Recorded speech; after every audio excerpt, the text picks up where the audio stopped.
पवित्र करना, वाणी पवित्र करना और मन पवित्र करना। शरीर पवित्र, जैसे आप शौचालय गए तो उतने ही वस्त्र पहन करके जाइए जितने धो सकते हो, नहीं तो आजकल तो बंद व्यवस्था है। आप शौच हुए, स्नान किए, अंगोछे से पोछा और फिर अपने कपड़े धारण कर लिए।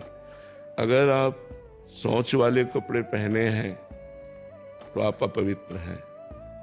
पवित्रता का जितना निर्वाह करोगे उतना बढ़िया चिंतन चलता है। लघु शंका गए, आप खड़े खड़े लघु शंका कर रहे हैं, आपके पैरों में छिट्टी पड़ रही, फिर आपने मूत्रेंद्रिय को प्रक्षालन नहीं किया, धोया नहीं, फिर हाथ नहीं धोए, आचमन नहीं किया, आप अपवित्र हैं। कुछ भोजन पाया, आचमन नहीं किया, अच्छे से कुल्ला नहीं किया, आपका मुख अपवित्र है। आपका मन गंदे विचार कर रहा है तो अपवित्र है। पवित्रता का निर्वाह जितना करोगे उतना ही अनुभव होता चला जाएगा। अब जैसे हमें भोजन पवा दिया जाए तो हम पता चल जाएगा कि बनाने वाला क्या सोच रहा था, कैसे बना रहा था। पर हम वस्त्र पवित्र, सब पूरी पवित्रता का निर्वाह, तो तुरंत पता चल जाएगा। तो ऐसे हम पवित्र रहें तो हम अपने मन को जान सकते हैं, अपनी बुद्धि को जान सकते हैं, मन बुद्धि को भगवान में लगा सकते हैं। अब हमारा मन कहाँ गया कर, इसलिए पवित्रता का निर्वाह करना अत्यंत आवश्यक है। ब्रह्मचर्य यम नियम में आता है, संयम में। ब्रह्मचर्य और पवित्र करता है। ये तो बाह्य पवित्रता है, ब्रह्मचर्य आंतरिक पवित्रता करता है। यदि हम गृहस्थ में भी हैं तो जितना खींच पावे, महीने, 2 महीने, 4 महीने ब्रह्मचर्य रहे, जितना अधिक से अधिक।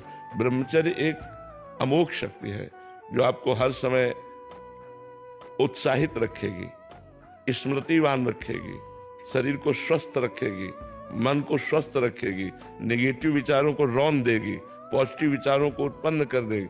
ये ब्रह्मचर्य में बहुत लाभ है। आज ब्रह्मचर्य का कोई महत्व नहीं रख रहा है। छोटे छोटे बच्चे गंदे आचरण कर रहे हैं, बड़ों की बात क्या है, बड़े तो इसी को सुख ही मान रहे हैं।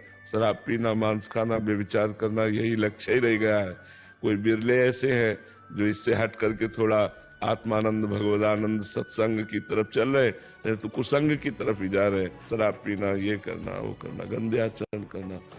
तो हमें लगता है कि अगर हम शरीर पवित्र रखें, मुख पवित्र रखें, वाणी से किसी को गलत न बोलें, मन से गलत विचार न करें, ब्रह्मचर्य रहें, पवित्र भोजन पावें, तो अभी देखो आपको इतने में ही आनंद आने लगेगा।